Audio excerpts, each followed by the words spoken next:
Bom, gente, vim aqui fazer esse vídeo para que eu possa falar um pouco mais do meu trabalho. Confesso que não sou muito bom nisso, mas tem que aprender. Mesmo chuco tem que aprender. Vamos falar um pouco de capinho e vamos falar um pouco também de proteína e de NDT e FDN e FDA, beleza? Preparei alguns gráficos aqui e gostaria muito de compartilhar com vocês. Se houver alguma, como é que eu posso dizer, mal expressão, é devido ao condutor do vídeo, né? Ou seja, o narrador que sou eu. Vamos lá. Vamos falar um pouco da família do pânico. E a família do pânico nada mais menos do que falamos do Tanzânia e do Mombasa e do Maasai. São 3 tipos de capim ótimo, né, para trabalhar com o pastejo rotacionado, adubado, irrigado, beleza? Então vamos ver o que é que tem esses capinhos de tão importante, que são muito bons. Eu sou fã do Mombasa, para mim hoje é um dos melhores capim para trabalhar com vaca de leite, no pasteiro rotacionado, irrigado e adubado. Então vamos lá. O Tanzânia, ele é um capim que ele é africano, né? Ou seja, e ele tem as suas qualidades de benefício. Ele tem de proteína, ele tem, em média, de 8 a 16%. É um capim altamente grande, né? Suas folhas largas. E a sua digestibilidade, ele tem na sua matéria seca, em média, de 55% a 70%. Ele tem um alto teor de folhas, né? 80%. E é um capim muito bom para trabalhar tanto em pastejo úmido ou região muito chuvosa, ou no rotacionado. O Mombasa, ele é um capinho, como eu já falei, que eu sou fã dele, ele tem de 13,4% de proteína. Ele é um capinho, como é que eu posso dizer, muito bom. Ele é um capinho que contém aí na sua proteína de 13,4, e ele, para mim, é um capinho que ele tem uma digestibilidade muito boa, né? É um capinho que na sua massa, né, seca, matéria seca, uma digestibilidade muito boa, de 60% a 75%. E o que eu gostaria mais de falar, ou seja, a importância do capim, é falar sobre os teores, tanto de massa seca, como de proteína, como de FDN e como de FDA. O FDN é a fibra detergente neutro. O FDA é fibra detergente ácido. E ele tem sua média aí, média de 26,6,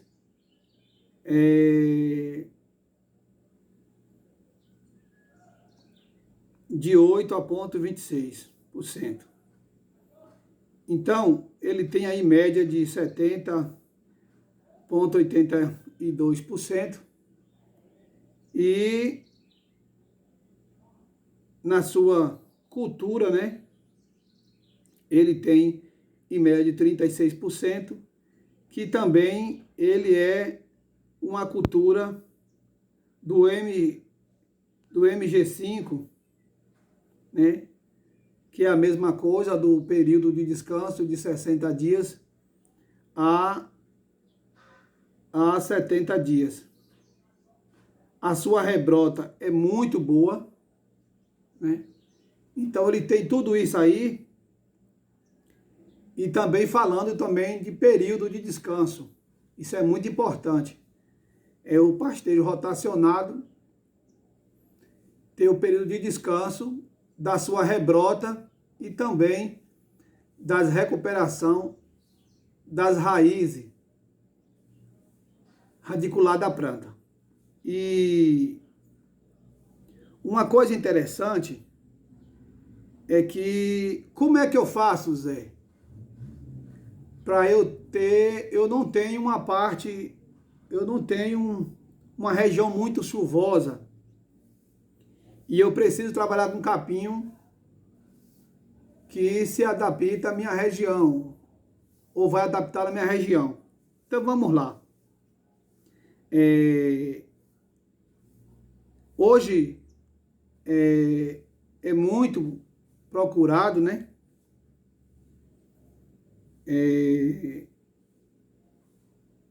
Esses capinhos. Então vamos falar um pouco do pastejo rotacionado. E se não ficar muito grande o vídeo, nós vamos falar um pouco de pastagem de baixa fertilização, né? Terreno seco, pedregulho, terreno de massapê, enfim. Falamos muito também, é uma planta forrageira de alta produtividade e qualidade, que é também o braquiária ou braquiária, né? Muito falado isso. E falando um pouco de tolerância. O que é tolerância, Zé? Plantas que é adaptado a frio e a seca, né? Tempo quente. Falamos um pouco do braquiária brisanta, né? Ele é muito bom, entendeu? E do umidícola e o quicuia, né? Que são o mesmo, né? A mesma coisa, em parte úmida, né? Às vezes chove muito e acaba ali alagando aquela área, ou até mesmo tem alguma baixada muito úmida e ele se adapta muito bem. E também falamos também um pouco de outros tipos de capim, de grama, como o canará, o tango, o tangola, o tífito, o 65 85, grama estrela, o Gigs, que é muito rico também em proteína, tem 23 de proteína. Então isso ajuda muito a pastejo rotacionado. Então por isso, a gente falar também de alguns capinhos. O pessoal me pergunta muito aqui agora. Fizeram duas perguntas aqui. É um senhor de Feira de Santana e uma senhora de Euclides da Cunha. Me perguntando qual o melhor capim do mundo. Uma pergunta muito importante. O melhor capim do mundo. Hoje é 29/3/2023. Eu não falei logo no início que acabei. E não existe esse capim o melhor do mundo. Ou seja, nenhuma planta consegue resistir sem cuidados, né? Cuidados com planta daninha, cuidado também com o solo, isso é muito importante. O pisoteio também de lotação de animais, às vezes o capim não aguenta, além do solo ser tá fraco, né? Acaba também as plantas não aguentam o pisoteio dos animais. Então vamos lá. Como é que é o nome? Senhor Guilherme. Ele perguntou aqui, e a senhora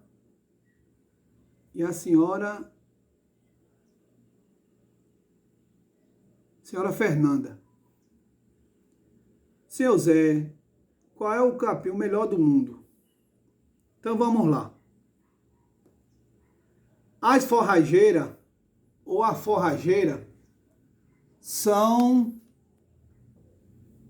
plantas muito boas, como de fácil manejo. O braquiária brisanta, como já foi falado, né? Ou braquiarão, que é da mesma família. E o braquiária decumbis, o braquiária umidícola e o braquiária rosesiense. Então são 5 plantas de capim diferentes e que também algumas delas para terrenos de baixa fertilização, né? E isso é muito importante, gente, porque precisamos de pessoas no campo que tenham conhecimento. E diante disso, vamos falar um pouco do NP e do PD e do PO, ou seja, O mais um. O que é isso, Zé? Então vamos lá. O NP é números de piquetes. O ND é período de descanso. Isso é muito importante saber essas coisas. E o PO é período de ocupação, ou seja, é o mais um grupo de animais. Isso é muito importante, né? Saber como funciona e quais são as vantagens de piquete rotacionado. Tem área que o pessoal trabalha com 1A por hectare, ou 2A por hectare, ou 3A. Já tem lugar que a gente trabalha com lotação de 12 auá por hectare no mombaço adubado e irrigado. Outra coisa muito importante é que a pastagem tem que ser adubada. Quanto mais você aduba, melhor fica. Isso é muito importante. Então, vamos falar um pouco de adubação. 3 nutrientes muito importantes no solo. A primeira coisa é quando for fazer o plantio, que fazer a degradação ou o arado passar, tirar a amostra de solo para ver o que é que meu terreno, minha pastagem pega. Então, gesso é uma coisa muito importante, o calcário, a correção de ácido, de acidez, fazer uma abreviação daquele local. Então, hoje, é muito usado nos pastos o NPK. O NPK é um produto que ele já vem com nitrogênio, fósforo, potássio. Então, para suprir as necessidades da pastagem. Entendeu? Isso é muito importante. Nutrir a pastagem. E para que você faça isso, você precisa saber o tamanho da sua área. Uma hectare são 10 mil metros quadrados. Ou seja, o substantivo é 10 mil metros quadrados. No Brasil, hoje, é muito usado. A conta é feita com um animal de 450 quilos do peso vivo. Quanto que esse animal vai consumir por dia de massa verde? Média de 2,22 ou a 3% do seu peso vivo. Ou seja, ele vai consumir média de 55 quilos de matéria verde por dia. Mas como é que eu faço para calcular a massa verde do meu piquete ou da minha hectare, ou seja, 10 mil metros quadrados? Você pega uma caixa ou faz um quadro de tauba e chega no meio da sua área, você joga ela. Você coloca. Ou seja, digamos que seja isso aqui, ó. Tá vendo? 1 metro quadrado. Uma folha de papel. E você leva um saco. E lá você tira e você vai medir. E vai pesar, né? Ou seja, lá eu tirei 15 quilos de massa verde daquele local que minha área que eu fui fazer a pesagem.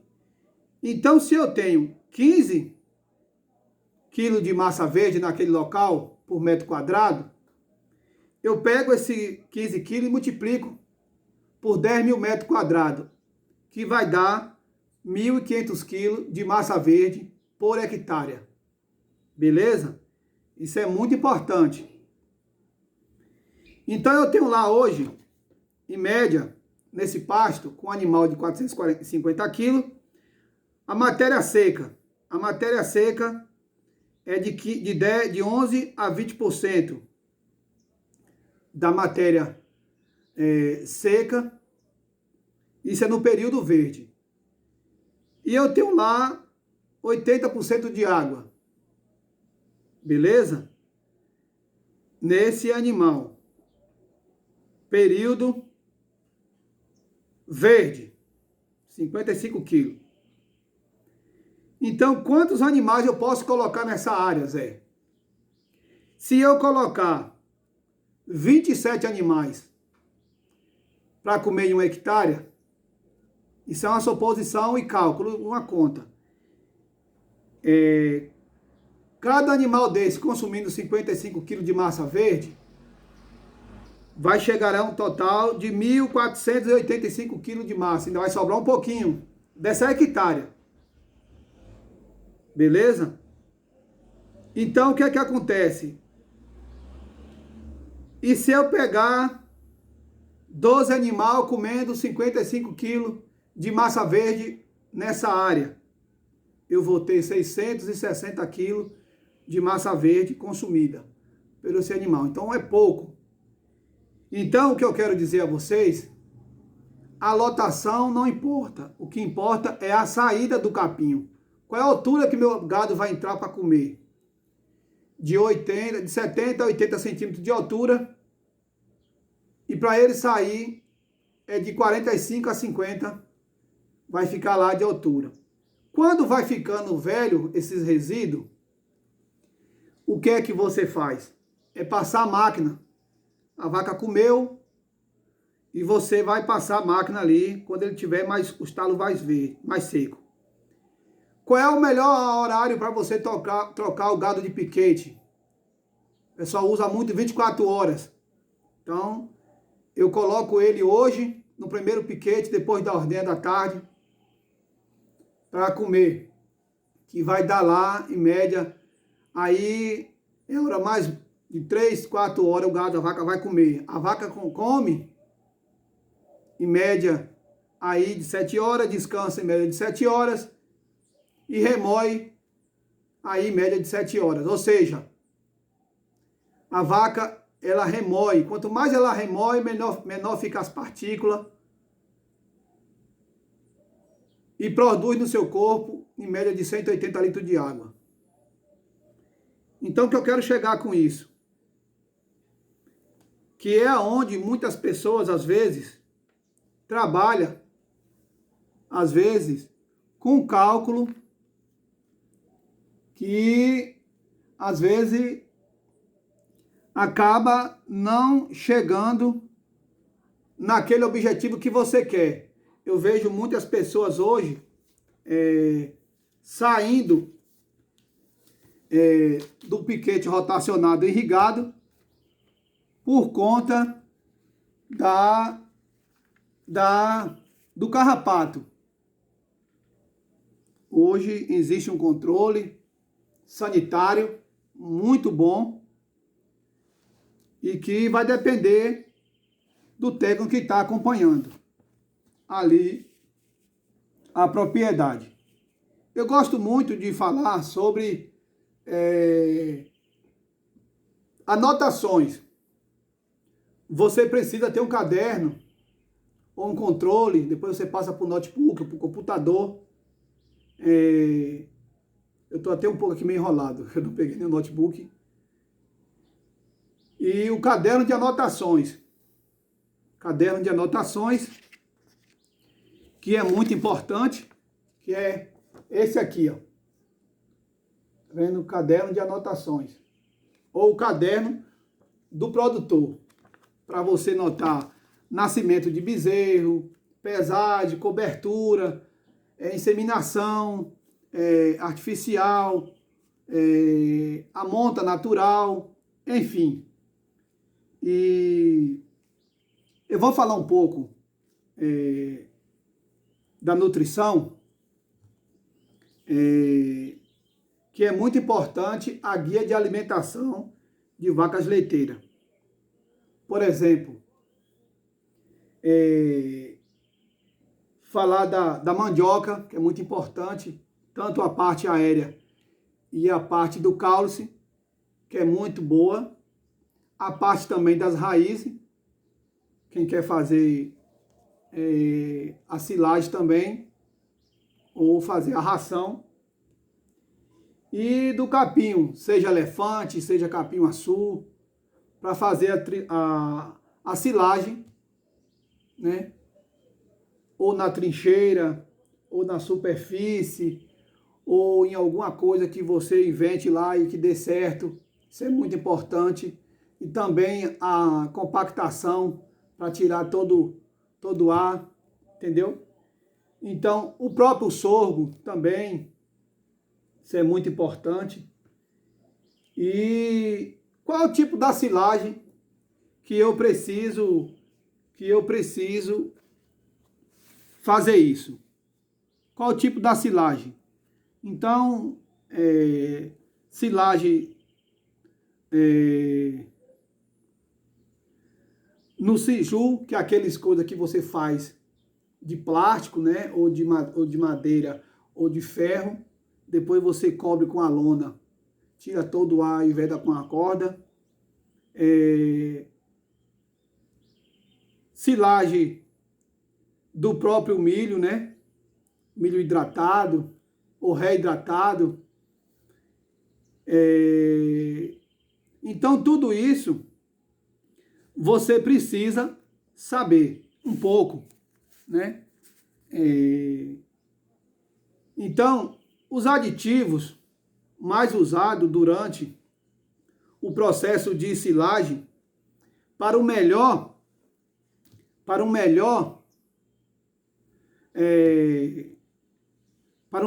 a qualidade da silagem são o melaço de cana, hoje é muito bom, você pode usar em média de 4%. A ureia é muito importante, quem sabe trabalhar com acompanhamento, você pode fazer uma dieta e usar a ureia.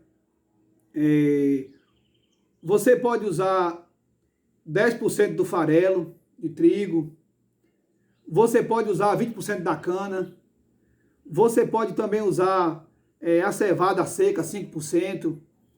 Então, você também pode usar a mandioca, 10% das raízes, e da parte aérea também. Então, pode usar também a polpa cítrica, que é muito importante, você pode usar 10%, pode usar 15% do glúten de milho. Então, assim, são coisas que você tem diversas saídas para trabalhar, tanto para o semiárido quente, como também para a região chuvosa.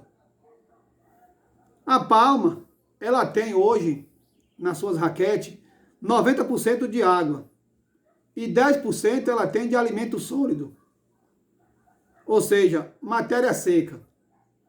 Isso é muito importante as pessoas saberem, porque muitas vezes eu fico observando que o pessoal às vezes fala muito, mas não chega no objetivo para que possa ajudar o produtor.